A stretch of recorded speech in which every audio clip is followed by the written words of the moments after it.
Ladies and gentlemen, we are back with another episode of Tailgate in the Quad, where I have a new camera, so we're not dealing with that absolute disaster that was last week. But going into this episode, we're going to be talking Louisiana Tech's wild schedule this year, going into two conferences, Big Ten complaining about punishments for rule breakers, and Michigan's getting sued. Matt Leinart won't retire his jersey, but also we're going to break into the bracket of scandals, so stick around. Of course, I don't have the thing ready. It's not going great.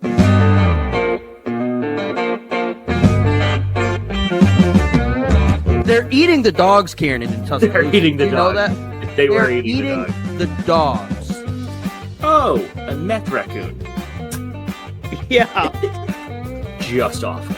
There is nothing good about this.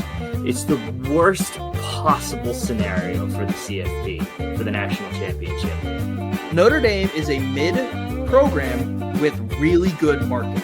And the Michigan players are going to look at that, and anybody who's committing to Michigan in the next years, and just go, I want to beat them even more. Like, I wanted to beat them when I first came to the school. Recruits are going to see this. You have, as some fans have put it, a mascot flashing their pop tussie out.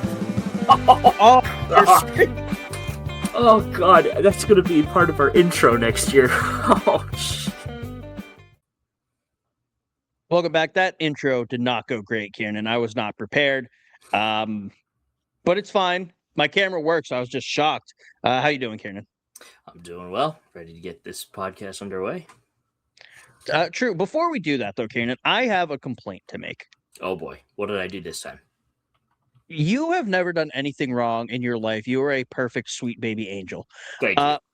My question is, why are laptops getting rid of ports? I mean, I could do the whole anarchy speech if you want to, but the simple answer is money. It's cheaper to not have ports, so they don't have to worry about it, or you get more money by selling the port adapter so you can have more USB ports. That one, and Bluetooth and wireless communication is less secure than a wired connection. So it's ultimately easier to take your data.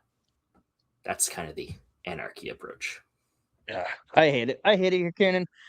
It's not fun. Like, I have all these cables and everything set up, and I can't use my mouse. Because I need a port for that, and it just doesn't work out well. Mm-hmm.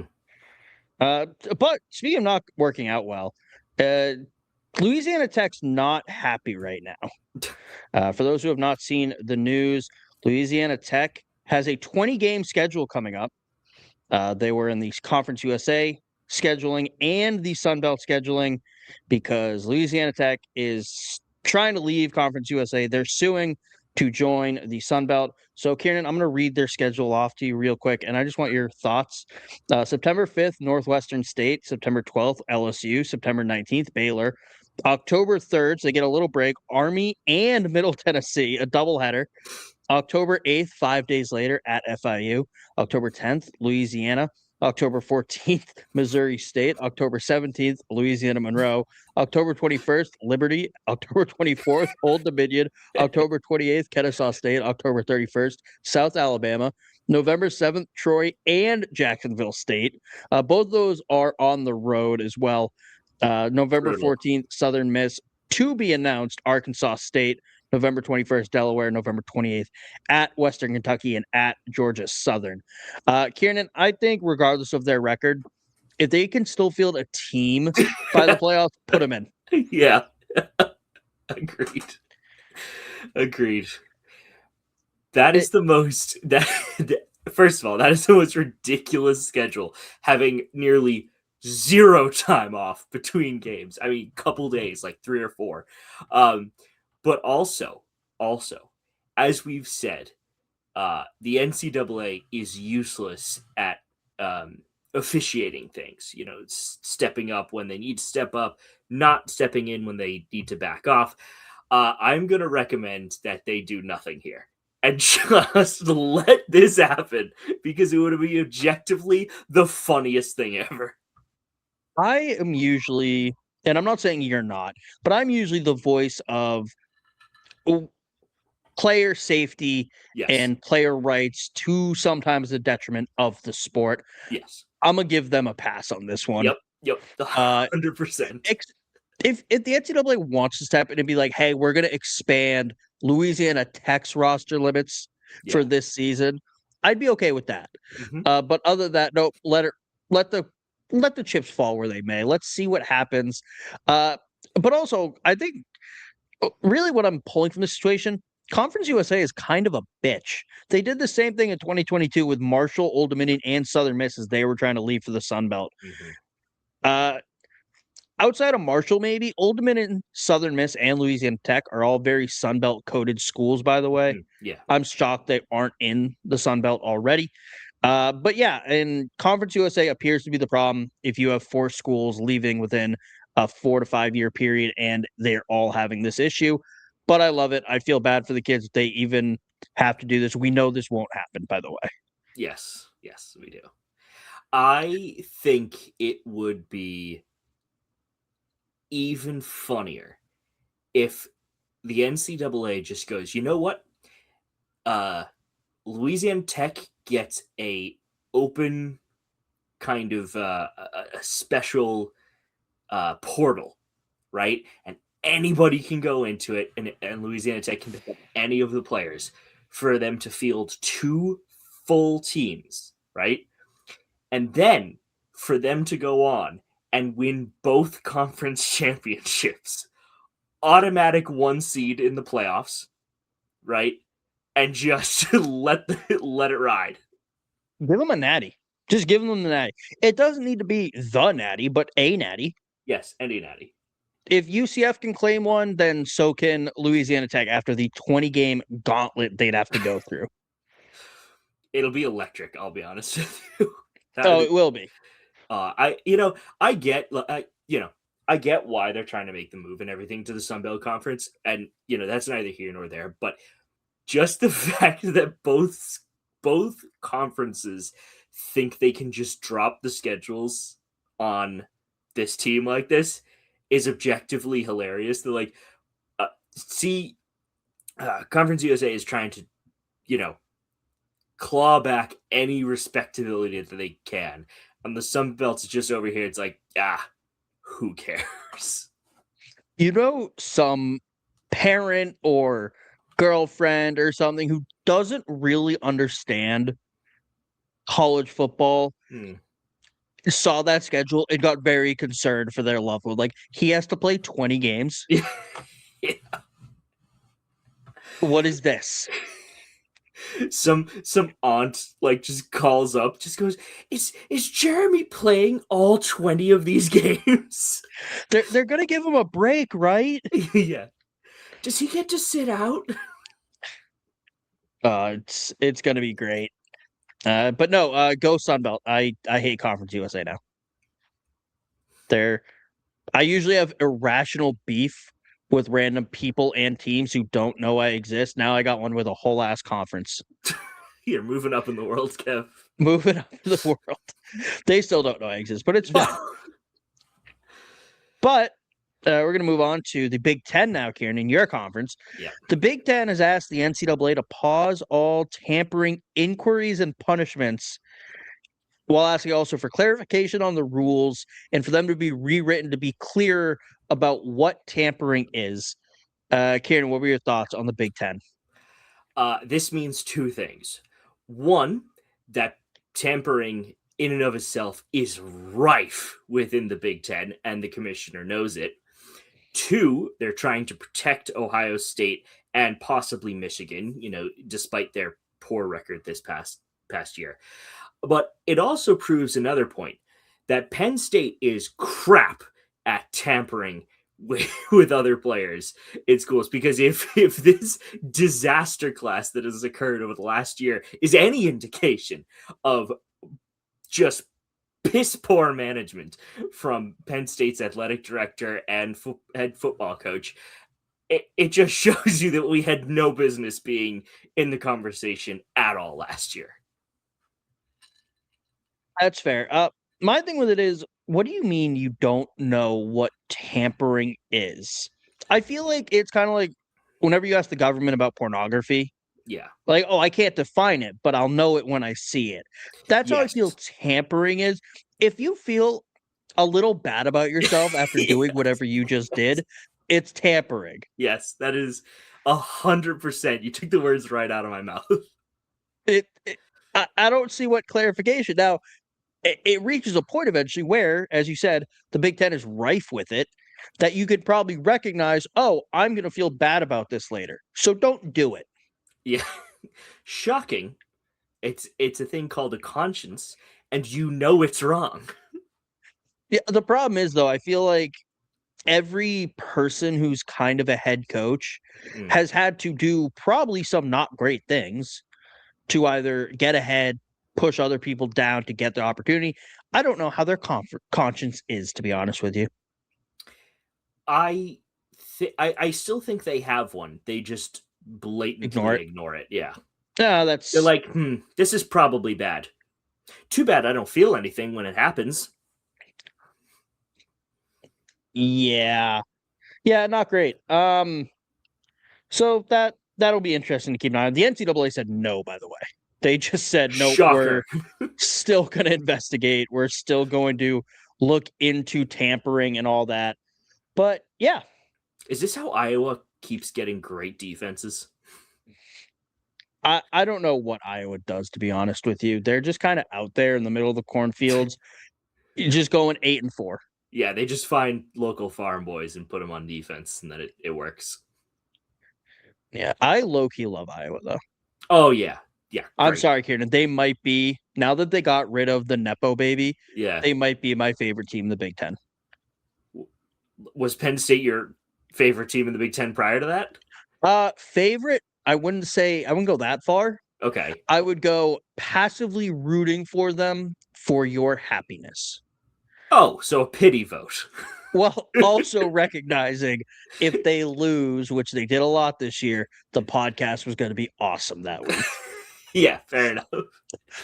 Some of our most viewed stuff is you talking about Penn State last season. Shocker. People find fun in my misery.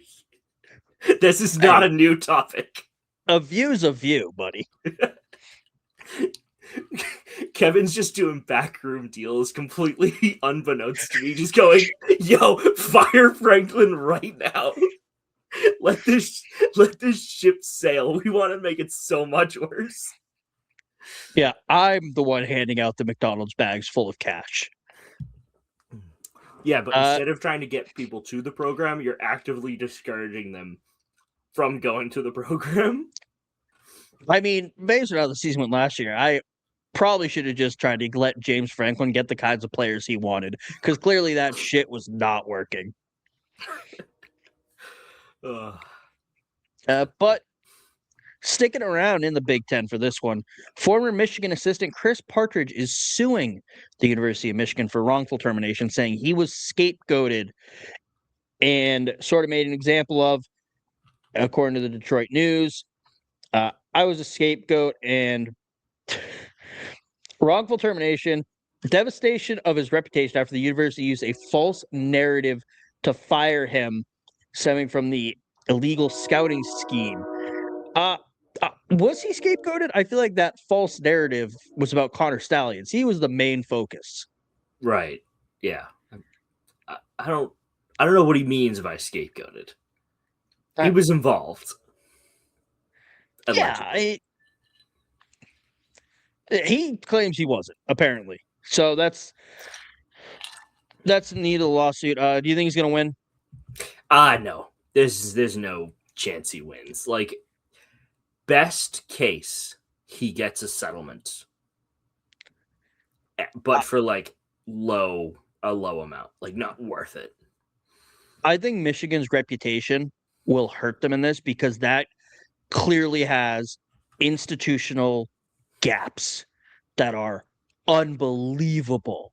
You have Harbaugh with the sign stealing that he allegedly didn't know about. Right. And then you have Sharon Moore getting fired without HR present by the athletic director, and then showing up at his side piece's house threatening to kill her and himself.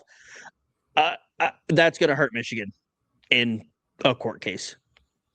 They will dig up everything about this school. Are you saying Partridge and his attorneys, or like you saying the NCAA? Yeah, they'll ask for a bunch of stuff in discovery, I think. And however much of that is approved and given, I'm not sure. I'm not a lawyer. We say this all the time. We are not lawyers, so do not take legal advice from us. But I think it's going to be very interesting. And now a sentence that I hate saying, sticking with the Big Ten, we're going to talk about USC football now. Yes, that is a crime to say. Matt Leinart on his podcast, Throwbacks with Matt Leinart and Jerry Ferrara, said USC has asked him to unretire his jersey, and he said absolutely effing not, saying he's not going to allow them to do it. These guys are just going to leave. Like, you get the retirement for winning the Heisman. Karen, what are your thoughts on Leinart not wanting to unretire his jersey? Yeah, obviously not. It was probably their decision to retire it in the first place. And, fairness to Matt, he's not that old. It's not like he's like on his deathbed. He's very much a middle-aged man with a very full life ahead of him. And he's on all these, like, where are you getting this idea that you want to unretire somebody central to your program who got a Heisman, who, was a mainstay at the Trojans, and just be like, screw it. I mean, this is not going to be in defense of USC or saying Matt Leinart should do it. I'm not shocked with this move by USC. They turned their backs on Reggie Bush after he was punished because they paid him. Yes, that's a good point. USC paid him and then went, we can't associate with you. What are you doing? Yeah. They clearly don't care about their players. It's a joke of a program now. It's really sad. I would be more upset. Matt Leinart seems pretty upset by the press. I would be more upset having to watch USC football every Saturday than if they asked unretire my jersey. And Leinart would say kind of the only person who will ever wear number 11 again for USC are one of my sons. One of them's at SMU, but if the other ones go to USC, I'd let them wear it. But he went on to say, absolutely not, would never do it. It's not for sale. And that kid, chances of him staying at USC after 2 years is slim anyway. It ain't happening, bro. I'm keeping that up there forever. And you can call me selfish. I don't give a shit. I don't even call him selfish. Like, that's a very acceptable response to somebody wanting to just toss their jersey away. Like, the other thing, you kind of brought it up with the Reggie Bush thing. It's like, that just proves that the university doesn't care about its legacy, like, at all. It's like, you have objectively a great quarterback while he was at your school, got you a Heisman, and, got you X many wins. I don't know explicitly how many games you won, but you're like, oh yeah, but that's 20 years ago, so it doesn't matter anymore. It's like, that's a very recent memory for a lot of people. Yeah. Just like the Reggie Bush thing. It's a very recent memory, and just toss that aside willy-nilly is insulting, to say the least. Yeah. No, USC should feel bad for even asking the question, to be honest. But yeah, it's a poverty program now. Mm-hmm. But now, Ciarnan, I think what we've all been waiting for, our scandals bracket. Yes. And I'm very excited about this one. Same thing as last week, though. No screen, no images, so we're just doing text. Yes. Again. So first up, you have the Pony Express, SMU in the 80s, for their impermissible benefits to players, their paying players, and all that. And I also learned while reading about this, the Southwest Conference, 5 out of 9 members had penalties in investigations due to paying players, but SMU's was so bad they got the death penalty. And then, of course, Joey Freshwater going to a 19 and up bar in Tuscaloosa to hook up with freshman girls by going by the name Joey Freshwater. Before we dive into this, I would like to note you're going to see some scandals on here, and you're going to see some that are not on here. Really, we want to keep it a little lighthearted, and also some of those ones that we don't have on here would have won, quote unquote won. So we left them off. We're going to keep it a little more fun, a little more lighthearted in this one. But Ciarnan, Joey Freshwater versus Pony Express. The Joey Freshwater one is just, it's so funny because of how stupid it is. I'd be willing to give this a 16 upset if we're going that way. But a little UMBC action? What? A little UMBC action? Yeah, I'm willing to do it. Now, if we decide, if you think that the Pony Express was that much worse, I'll give it to you, but it'll be a close game. I think the Pony Express is worse, but I think Joey Freshwater is funnier. Infinitely funnier. So I guess, what is our metric here? Is it our... we don't have one. Vibes. Oh, then vibes, it's Joey Freshwater. Sure, that should be number one. Whatever the vibes are, like if you think you want to go with funnier, you want to go with worse, you want to go with most serious, whatever. Okay, well, if that's the case, then like, see, now I'm backtracking because I'm like, the SMU one was so devastating as a penalty. So what is the more weighted metric, I guess? The hilarity of it or the seriousness of it?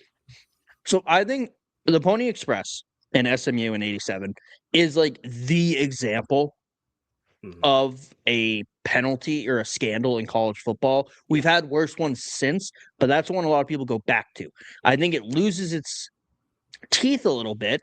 The fact that all these schools are paying their players now anyway. Good point. Yeah. So I might go with Joey Freshwater. Yeah, I'm thinking it's an upset. Oh my God. Start the tournament. Yeah. Jeez. Joey Freshwater gets the win. All right. I'm going to zoom out a little bit to make my life easier. Moving on to escorts versus strippers, the 8 versus 9 matchup. You have Mike Price in the 8 spot paying strippers with a University of Alabama credit card within like 2 months of getting the job. Never coached a game, was fired after the spring game.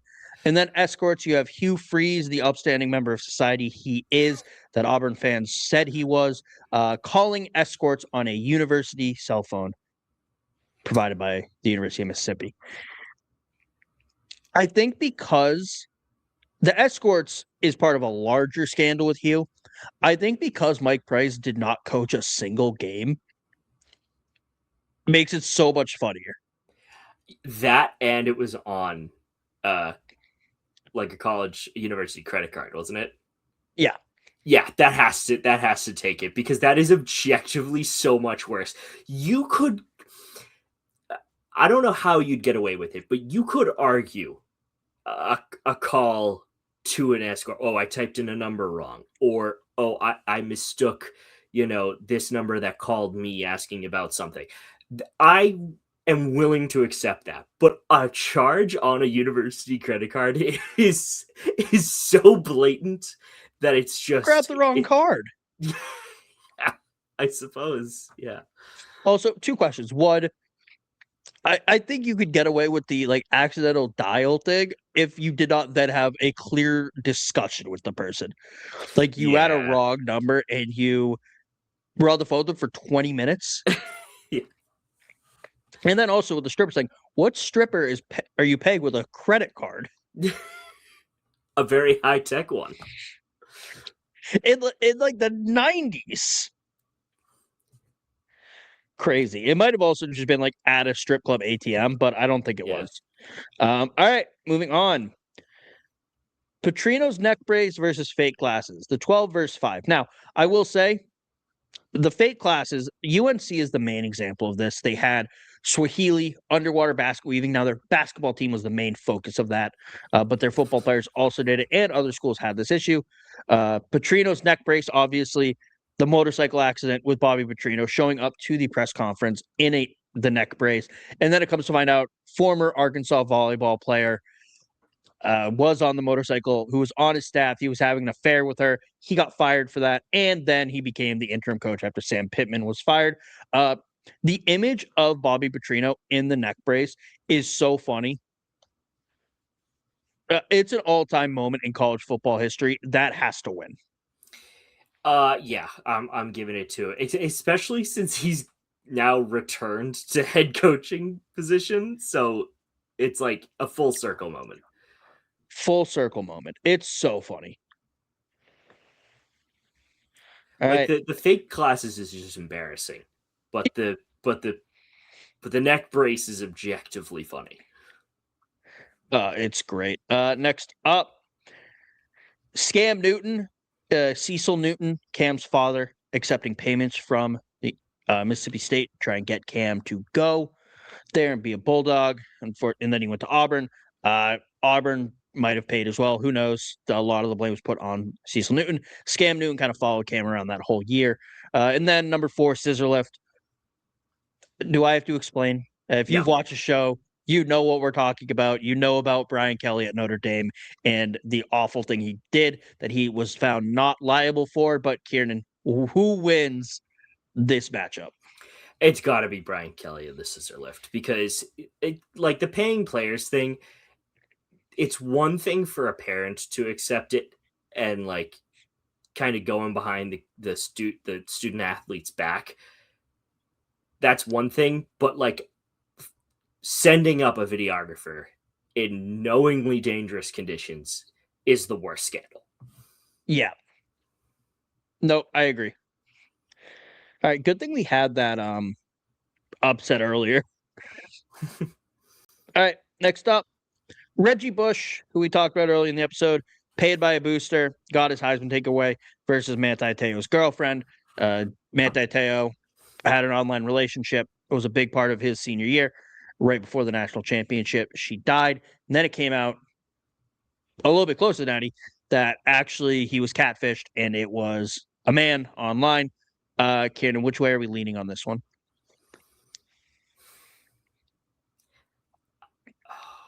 I don't know which is a worse scandal. Being catfished as objectively one of the best defensive players to have played in the last decade, or having your Heisman stripped away from you because you got paid, but now everyone's getting paid, so who cares? I think because they took away the Heisman, I think Manti Te'o's girlfriend, it's just a sad situation. Yeah. And I think because of that, Reggie Bush is just going to win, but I think Reggie Bush will get knocked out very soon after. Because, again, we've been pretty consistent. Players are getting paid now. Yeah. Who cares? Let's make the sad Manti Te'o situation even sadder by having him lose in the first round. I wonder what he's up to. Manti Te'o? Yeah. Oh, he does media now. Oh. Kind of a he's waste. Pretty good at it. Oh, I'm sure he's good at it, but he wasn't fast enough for the NFL, and he wasn't big enough. I suppose you're right. Like if he was bigger, he could have gotten away with being that. I don't want to say slow, lacking that speed. If he was faster, he could have gotten away with being smaller. But he should really just played rugby. That's fair. All right, next up, number 11, Texas A&M selling nuclear secrets to Qatar versus Harvey got too much Bama in me Updike, who poisoned Toomer's corner. I feel like it's tough for me to be unbiased on this one, so Ciarnan, I'm going to let you take point on this as well. Okay, so the whole nuclear secrets thing, if you actually look into it, it isn't actual nuclear secrets. It was just a claim made by somebody in a report that the Qatari government paid Texas A&M Qatar campus for specific grants to do research. Now, that is not unheard of. That is a very normal thing. I think the fact that it was a Middle Eastern country that we had close diplomatic ties to and an airbase and all this jazz is one thing. But for me, Kev, it's the rivalry that really makes this scandal that much better. I think poisoning the trees of your rival is such a college football move that I am willing to forgive Texas A&M and anybody associated with that with selling secrets. I see. That's why I wanted you to go first, because I think selling nuclear secrets to Qatar, that was the scandal. Right. However, it actually went down is irrelevant to me in regards to scandal. I think that's so funny, but I think everything else about Harvey Updike elevates this scandal. Yes, absolutely. Like his kids, Crimson Tide and Bear Bryant. Yeah. Hilarious. Harvey Updike, may God rest his soul, Yes. was a caricature of the worst kind of Alabama fans. Very true. Thank God I have a normal wife who will not allow me to name our kids something stupid relating to Alabama. But are we gonna give it to Harvey? I got too much Bama in me. We have to. We have to. All right. All right. Next up, Tennessee giving players McDonald's bags full of money, or Ohio State under Jim Tressel trading benefits for tattoos. It's the McDonald's bags. Yeah, it's the McDonald's bag. It's so funny. Yeah, because like the tattoos are like, kind of whatever, but being handed, a 30K stack in a McDonald's bag is it's just phenomenal. It's phenomenal thought that went into that. Whoever was the person that actually physically handed a grease-soaked paper bag to a college recruit and just went, here, join our university, is so much better of a scandal. Yeah, and we've been kind of said this whole show, players are getting paid now. Who cares? This is hilarious. Yes. It was a scandal and it's funny, so it's gonna move on. Next up, you got Spygate and Arbor Edition, as I'm just gonna zoom out a little bit more, versus LSU reappropriating funds earmarked for a children's hospital to fund their football team. I have thoughts, but I feel we might both struggle to be unbiased on this for different reasons, Ciarnan. But which one are you moving on? The reappropriated funds, because Yes, anybody can go look at film and go look at anything, call signs and all this jazz from the sidelines, whatever. That is a lowbrow form of cheating. To remove funds that will serve kids in critical condition that need medical attention is way, way worse than any sign stealing you could possibly do. also it's way funny. Not for the kids, it's not. It's not for the kids, but after the fact, looking at it, it's so funny. Yes. It's a dark funny. Oh, 100%. That's 90% of the things I find funny. Yes, I know. People are going to seriously consider whether we're mentally okay after this. People are already considering that. Oh, I'll show you the texts I send my family when I'm at work. Oh, no. All right, moving on to the next round. We're just going to stay down here. McDonald's versus stealing money from a children's hospital. Okay. I think I have a Cinderella run on our hands, but I want to know your thoughts. Oh, we absolutely have a Cinderella run. McDonald's, in and of itself, McDonald's cash grab, we'll call it, in and of itself, is a funny thing and would win 90% of the time. But here's the thing. The reappropriated funds is still exponentially more worse than that at any level. Agreed. I'm curious how much money it was. I'll look into that after. Oh, I just have one quick thing on the LSU reappropriated funds thing. I thought it would be funny to just type into your favorite search engine LSU scandal, because there is hundreds of news articles from almost every single year. And I want the listeners of this podcast to go and try it. Just type in just LSU scandal and any year, and something will 100% pop up. This stuff goes back decades, not just years, decades. It is insane. I feel like on the one hand, it is like LSU just doing a lot of stuff they shouldn't do, but there's also not that like one thing. Like, right, but like the thing with them is like they have so much going on that nothing new surprises people anymore. That's true. No, that's very true. Yeah, no, LSU is not a nice program. Maybe skip over the Les Miles years because none of those scandals are going to be funny. Those are all terrible, but the rest might be funny. Oh yeah, sorry. I should say with a caveat to that is a lot of it is awful. Okay. A lot of it is terrible. A lot of it has to do with impropriety, let's say. So be warned, but it's basically every year there's something new. Love it. Not how bad it is, but that's just college football, baby. All right. Number 3, Reggie Bush getting his Heisman taken away. And number 6, Harvey Updike poisoning the East Alabama watershed. It's Harvey Updike. It is Harvey Updike, yeah. That call is so... If you've never listened to that call... Oh, please go.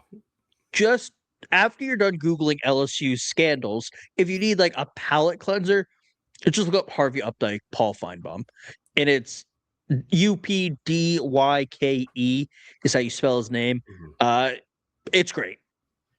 Yeah, it's one of the funniest calls you'll ever hear. Like at initial, here's the funny thing.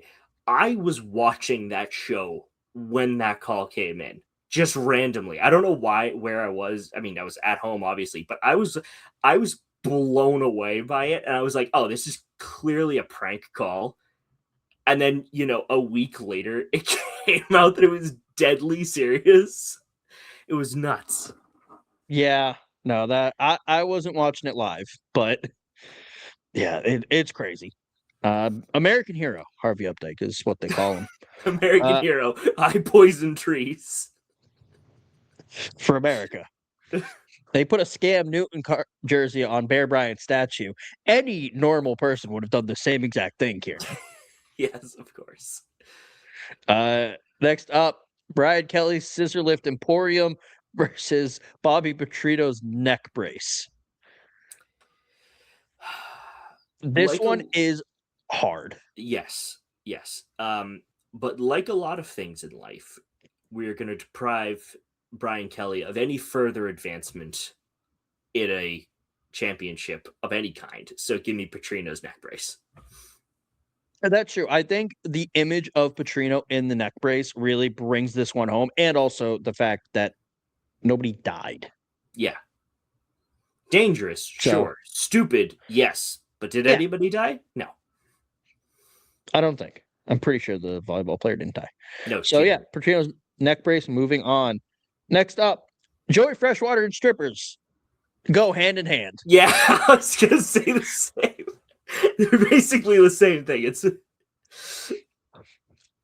We did not do this intentionally, by the way. No. I just wanted escorts and strippers to go head to head, and 8-9 I thought made sense for those. Yeah. I think strippers is moving on. Really? Yeah. Hold on, why though?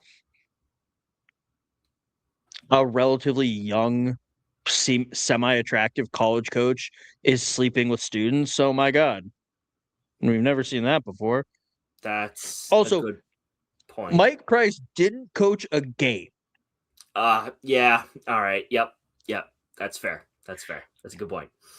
Plus, Lane was just an offensive coordinator at the time. Mike Price was the head coach. Yeah. Okay. I gotcha. Yep. Strippers move on. I'm sad though. I'm sad. I really wanted Joey Freshwater to go far. I did too, but usually Joey Freshwater goes all the way. But unfortunately, he finished with some strippers this time. I'm gonna get an email later about how I can't say this stuff. All right. Strippers versus Petrino's neck brace.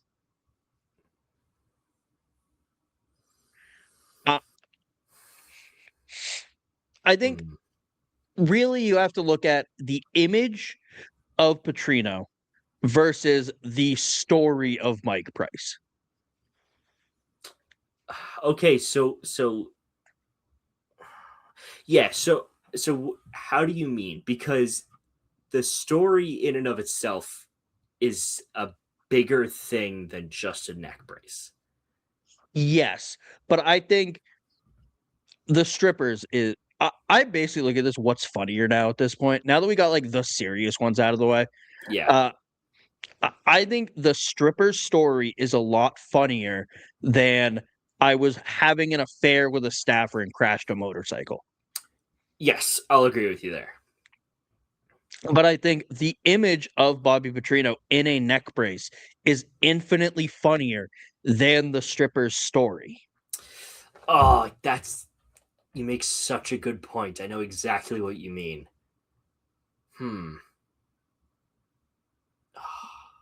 I don't know. I think this is a real toss-up.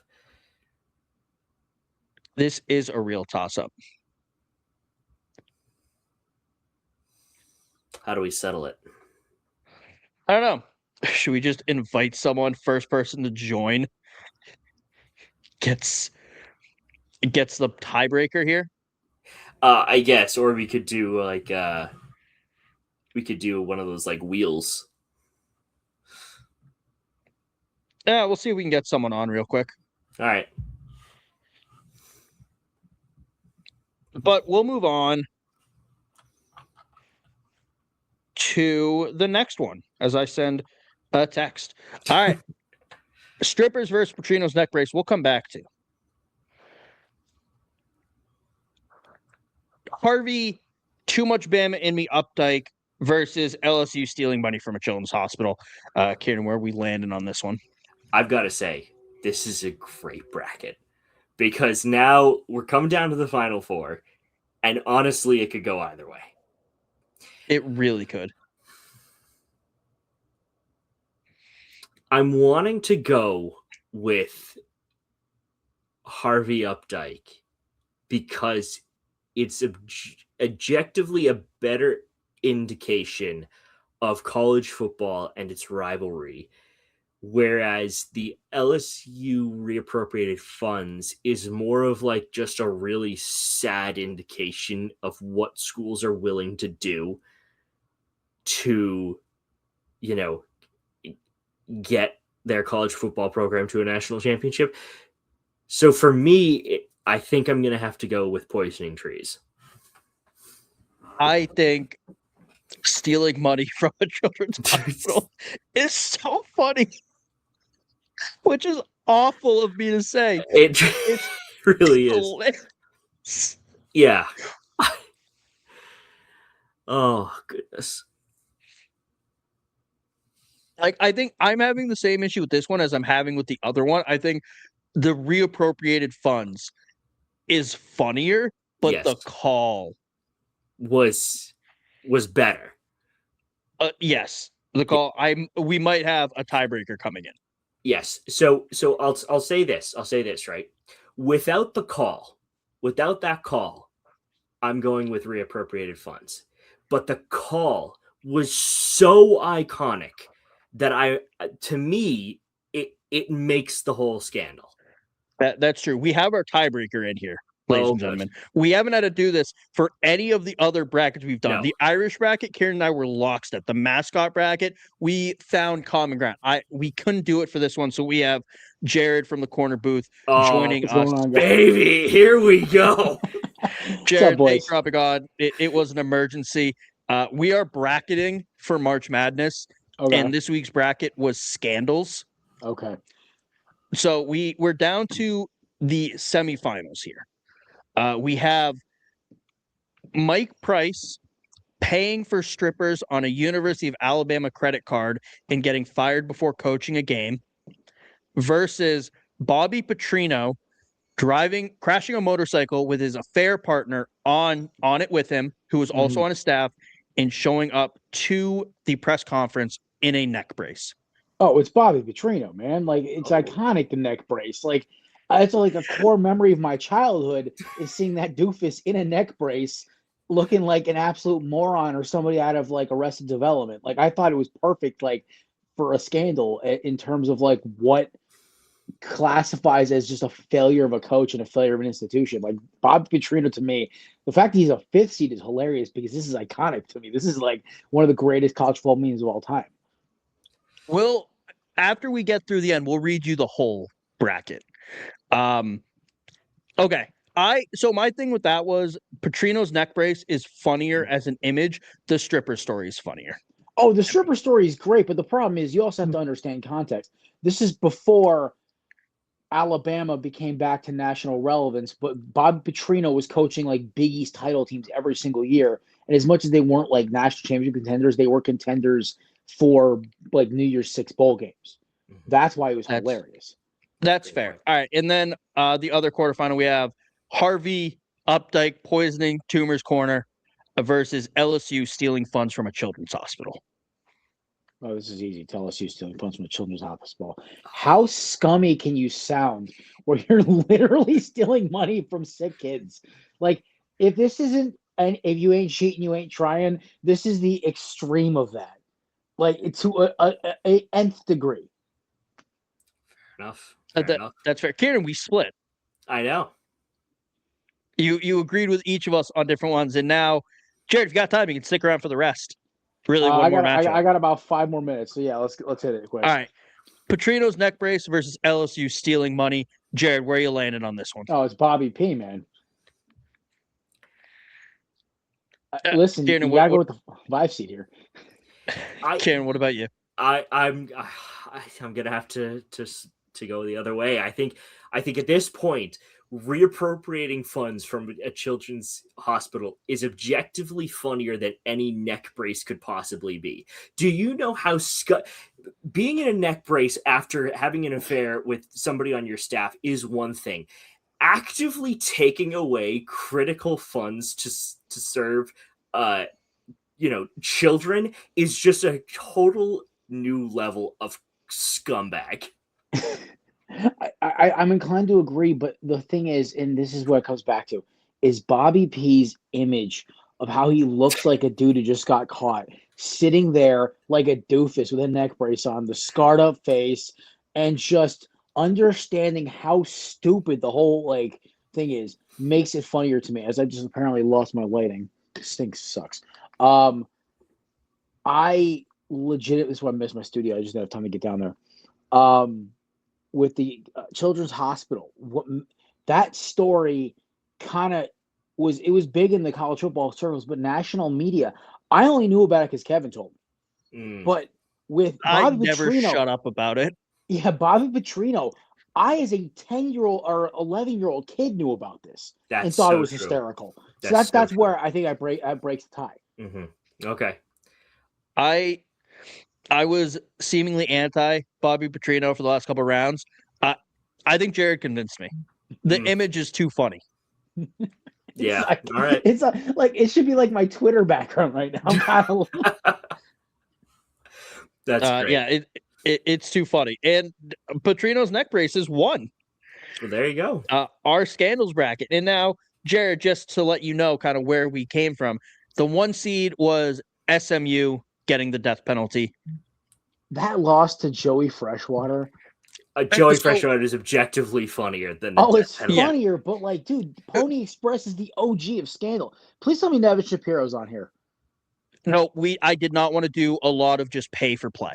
Okay. I tried to avoid that one was like, that's iconic. Yeah, Pony Express is the go-to example. So that's why that was on there. And this is my last Miami one I'll bring up. What about the Pell Grant scandal? No. I figured, Kevin, you would be all over that one. No, and you'll see like the other ones that we kind of included. Yeah. Joey Freshwater obviously did get the upset. It's so funny. Hugh Freeze calling escorts on a university phone. Mike Price with the strippers we talked about. Petrino's neck brace. UNC with their fake classes. That was more a basketball thing, and a lot of schools were doing it, but it was a pretty big scandal. Scam Newton. Brian Kelly's scissor lift emporium. As far as that lost to the neck brace. Wow. Yeah. Heavy hitters going up early. Then you had Reggie Bush going up against Manti Te'o's girlfriend. We decided Manti Te'o's girlfriend was more just a sad situation. Yeah, you feel bad. Yeah. Then you had Texas A&M selling nuclear secrets to Cutter versus Harvey Updike poisoning trees. Then you had Tennessee giving out money in McDonald's bags versus Tattoogate. And then Spygate Ann Arbor edition versus reappropriated children's hospital funds. And Spygate Ann Arbor was kind of lame. Yeah. What? Spygate Ann Arbor was just kind of lame. Yeah, it was just kind of the biggest story lately, which is why it was those 2 seeds fresh in the mind. And then we also kind of avoided the more serious, sad ones just to keep it a little lighter. But yeah, so and that's how we got to a Bobby P neck brace. We say that after having included misappropriating funds, or literally a kid dying on a scissor lift. Yeah, well, yeah, that's very true. People forget that about Brian Kelly, and it's my job to remind them. Yeah, you know what's gonna happen? One of these days, Kev, he's such a pathetic loser that he will probably find a way to sue your ass for defamation, claiming that it was the wind that knocked the kid off, not him. Yeah, who set him up there, Brian? No, I think we had at one point in an episode like allegedly, so we don't get sued. Yeah, I don't know if I have to say it every time, but oh my god, I hate Brian Kelly. Yeah, so much. From where he went to high school to where he went to college was irrelevant. To where he's coached in college, I hate every choice he's made. Well, I just obviously knowing I despise LSU. I mean, not LSU, Notre Dame. I almost was an LSU Tiger, so I have a soft spot for them, Kevin. You've known this for a while. But he made LSU, even to me, a guy who's always kind of rooted for him because they've had fun players my entire childhood. He made LSU unlikable for the 4 years he was there. 3 or 4 years he was there. So true. That Cajun accent, though, hilarious. Oh my! He sounds like the greeter at like a Cajun restaurant that opened up in like Middlebury, Connecticut. Yeah. And you're not very far off from where he's from. He's from Everett, Massachusetts. Oh, jeez. I was like, when you said I don't like where he went to high school, I'm like, wait, why do I feel like I know this answer? I feel the question to be, why does Kevin care? Yeah. No, I knew I had some personal connection to you because I'm like, wait a minute. Like, I know this. No, knowing you, there's some petty effing reason why it's like needed for you. It's not like me where there's like some simple reason where I feel wronged by the world why I hate some teams. Kevin, yours are literally back to something in your childhood or where you're from. You're very original like that. We did talk about early in this episode how I have had a hatred for players, for coaches, for teams, and now a whole ass conference with Conference USA. So, yeah, that was a new one. I was gonna say I have like unhinged hatred for like only a few teams and very few players and coaches. Like I hate Frankie Louvu with a burning passion because that dude basically tried to break Jalen Hurts' skull and got away with it. Because he's a dirty player, he always has been. Like my hatred of Duke and the LA Dodgers and the Florida State Seminoles is obviously well documented. But like, I kind of just make fun of Brian Kelly because every time he's played my Hurricanes since 2017, or even like the one time he did play us, we kicked his head in so bad it dropped Notre Dame. I think 15 spots in the rankings. It was like the biggest national ass kicking I've ever seen in my life, and it was incredible. So, like, I want round 2, but Notre Dame continues to be. I'm starting to realize Notre Dame's softness goes beyond Brian Kelly because Marcus Freeman's likable, and yet Notre Dame still finds ways to be even lamer. Like they have a clause now if they're in the top 12, they have to make it in the bracket. Like this, that is the most like my daddy's paying for me to play here, take my ball and go home bullshit I've ever seen in my life. I'm surprised they didn't negotiate that in when the college football playoff first became a thing because they had I one am for the too. BCS era. Which is still it's pathetic to the nth degree. It's why I roast Notre Dame fans more than Florida. Like Florida State, I hate the college, I hate the players, but I respect them because they are a blue blood program, even if it's a very low end blue blood program. They have contributed to the history of college football in a non-lame way. Notre Dame's entire evidence and history is based off of tradition before the integration of college football and the fact that like 80% of their titles after that were a joke or some weird voting like mishaps. So I just think it's a pathetic school. No natty since the Berlin Wall fell. Also, they're fake Catholics, but that's a whole nother argument. Oh, that's fair. I just don't like how they say they're the Irish when they're in Indiana. I was gonna say, and like I had to explain to my girl who's Irish and Catholic why I despise Notre Dame, and her father, Boston Irish Catholic, 110%, looks over at me, nods, and agrees, and I'm just like, I'm in the right here. Yeah. And because obviously, I've converted her to be a Hurricanes fan. Like she's got her own Ed Reed T-shirt and everything. And like, listen, she dated me basically through Carson. Her first game watching with me was Carson Beck's redemption game after SMU, and she stuck with it ever since. So she's, I think, the good luck charm for Miami because they basically were a low Carson Beck throw from a national title. So I'm gonna say she's a good luck charm for my boys in green and orange. That's fair. It sounds like you need to upgrade her from a T-shirt to an actual jersey. Oh no. I'm getting both of us jerseys. I'm probably gonna get either Sean T or Andre Johnson, and I'll probably get her and Ed Reed. Wearing the Ray Lewis jersey just opens up to you making jokes every time I wear it. So yeah, if it makes you feel any better, I did look for an OJ Simpson jersey at one point. Don't you have an Aaron Hernandez jersey somewhere? No, I do not have one of those. It's okay. I think the worst one is that like I have I have a Jamarcus Russell. I've been offered multiple Michael Vick Eagles jerseys. I do have Michael Vick sneakers, by the way. Like I will not throw those out. But like I've been offered like multiple Michael Vick Eagles jerseys, and I loved him when he played on Philadelphia.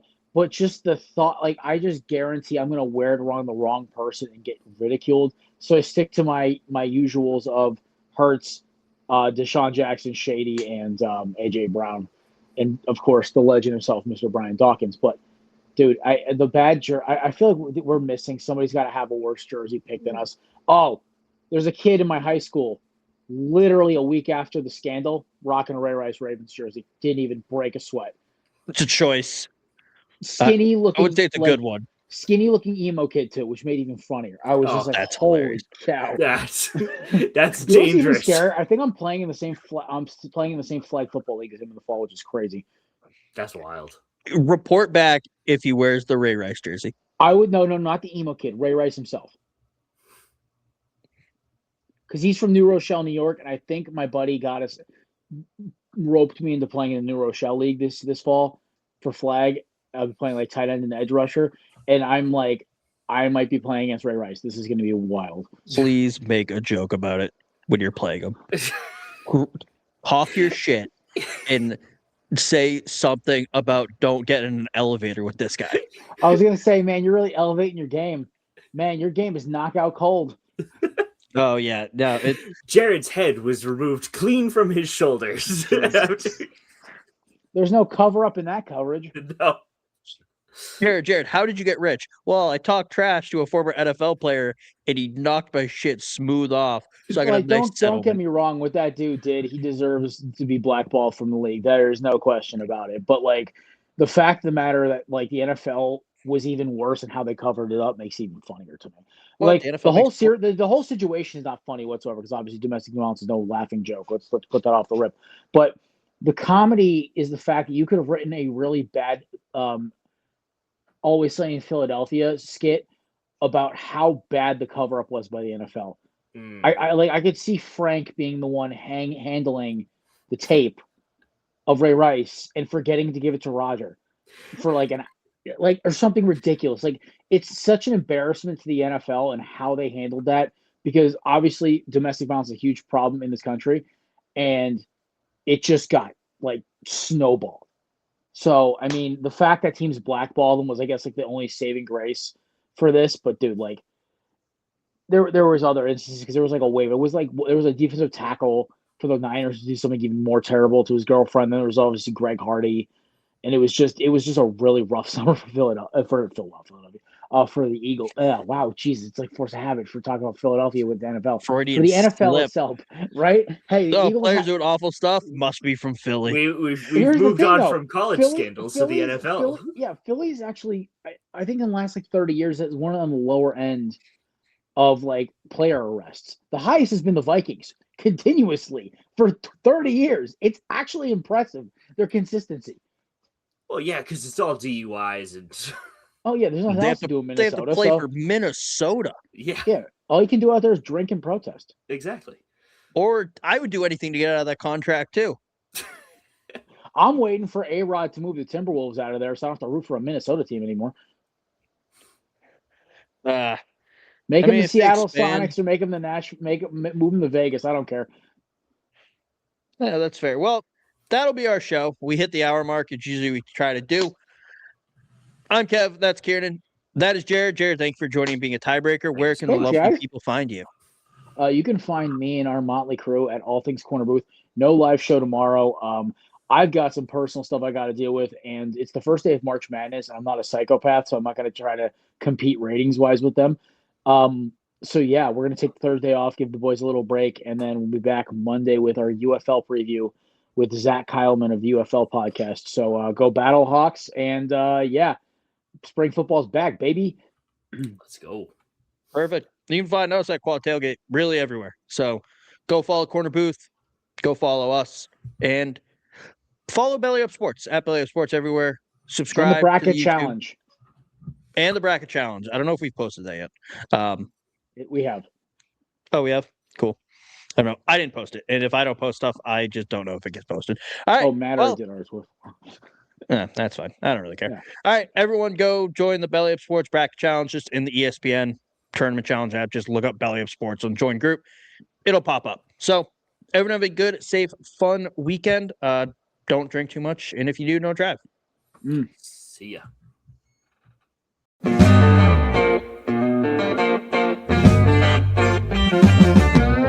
They're eating the dogs, Ciarnan, in Tuscaloosa. They're eating the dogs. You know that? They were eating the dogs. Oh, a meth raccoon. Yeah. Just awful. There is nothing good about this. It's the worst possible scenario for the CFP, for the national championship. Notre Dame is a mid-program with really good marketing. And the Michigan players are going to look at that, and anybody who's committing to Michigan in the next years will just go, I want to beat them even more. I wanted to beat them when I first came to the school. Recruits are going to see this. You have, as some fans have put it, a mascot flashing their pop tussie out. Oh, God. That's going to be part of our intro next year. Oh, shit.